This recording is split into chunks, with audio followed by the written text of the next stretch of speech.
Hello students, welcome to my channel. हम chapter कर रहे हैं क्वाड्रिलेटरल्स। तो इसमें हमारा है एग्जाम्पल नंबर 5, जो चैप्टर 8 की एग्जाम्पल नंबर 5 हम यहाँ पे डिस्कस कर रहे हैं। Show that bisectors of angles of parallelogram. Angles of parallelogram यानी कि ABCD हमें क्या गिवन है, एक पैरेललोग्राम गिवन है। और बाइसेक्टर्स ऑफ एंगल्स, ये जो सारे हैं ये क्या हैं, ये बाइसेक्टर्स हैं। Bisectors of angles of parallelogram form a rectangle. Rectangle कौन सी है, ये वाली, इसको हमने प्रूफ करना है कि यानी कि PQRS इज अ रेक्टेंगल। ये चीज़ हमने प्रूफ करनी है। क्लियर हो गया कि क्या प्रूफ करना है यहाँ पे। देखिए, जब भी रेक्टेंगल की बात आती है तो हमें बात पता चलती है 90 डिग्री की। जब भी रेक्टेंगल की बात आती है तो हम कहते हैं कि इसके सारे एंगल्स 90 डिग्री होते हैं। तो हमें इनके एंगल्स को 90 डिग्री अगर प्रूफ कर देंगे तो हमारा काम हो जाएगा। ठीक है, तो कैसे प्रूफ करेंगे, ये देखिए। जो चीज़ गिवन होती है ना, हमेशा उसको देखना होता है। बाइसेक्टर्स यहाँ पे गिवन है तो बाइसेक्टर्स को हम कैसे यूज़ करेंगे वो चीज़ देखते हैं। देखिए, एक तो हमें ये पैरेललोग्राम गिवन है और दूसरा बाइसेक्टर गिवन है, तो इन दोनों चीज़ों को हमने यूज़ करना है। ठीक है, चलिए प्रूफ देखते हैं।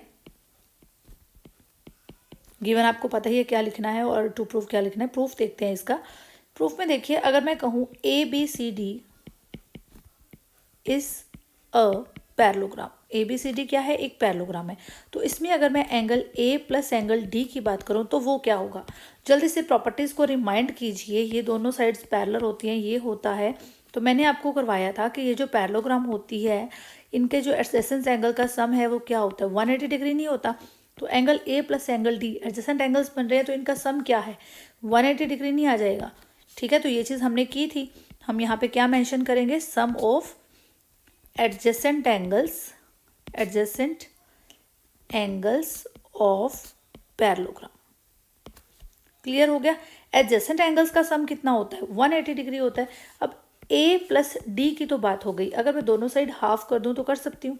Half of angle A plus angle D will be equal to half of 180 degree. ठीक है, दोनों साइड मैंने क्या किया, 1/2 से मल्टीप्लाई कर दिया। वो तो मैं कर ही सकती हूँ।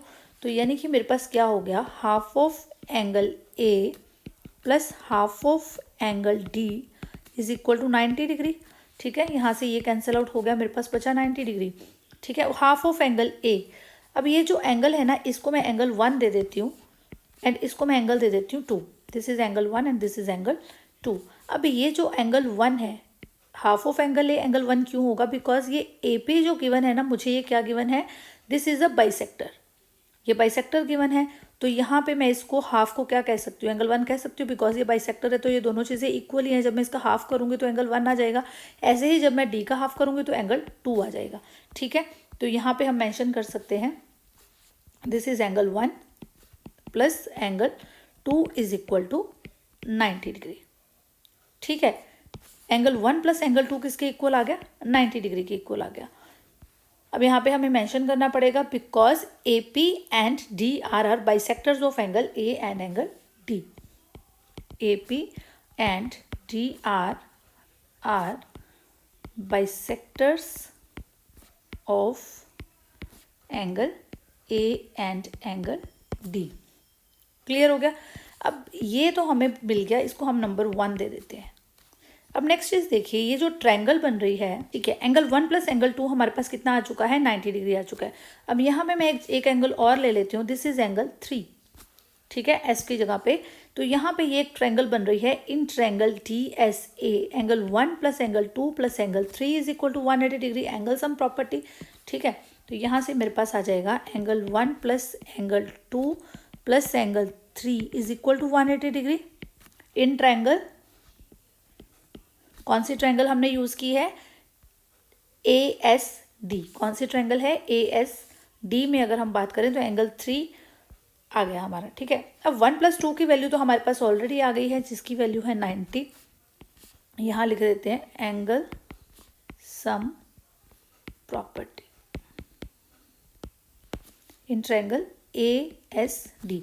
ठीक है, तो यहाँ 1 प्लस 2 की वैल्यू कितनी आ गई, 90 plus angle 3 is equal to 180 degree. ठीक है, तो फ्रॉम फर्स्ट हमने यहाँ से फर्स्ट से उठा के 1 प्लस 2 की वैल्यू 90 रख दी। तो एंगल 3 कितना आ गया मेरे पास, 90 डिग्री आ गया। यानी कि मैं इसको कह सकती हूँ ना 180 माइनस 90, तो दिस विल बी 90। एंगल 3 कितना आ गया मेरे पास, 90 आ गया। अब अगर एंगल 3 को देखूँ तो एंगल 3 है क्या, एंगल 3 4 का वर्टिकल ऑपोजिट एंगल है। ठीक है, धीरे धीरे करके देखिए हम इसी क्वाड्रिलेटरल के अंदर पहुंच गई। अब 3 था, 3 को मैंने 4 के इक्वल कह दिया बिकॉज ये वर्टिकल ऑपोजिट एंगल बना रहे हैं, तो एंगल 4 कितना आ गया 90। मुझे यही चीज़ तो प्रूफ करनी थी। ठीक है, ऑल्सो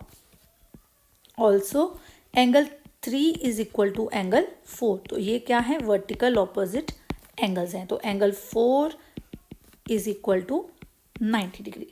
ठीक है, तो सिमिलरली अब बाकी सारा काम हमारा सिमिलरली से हो जाना है।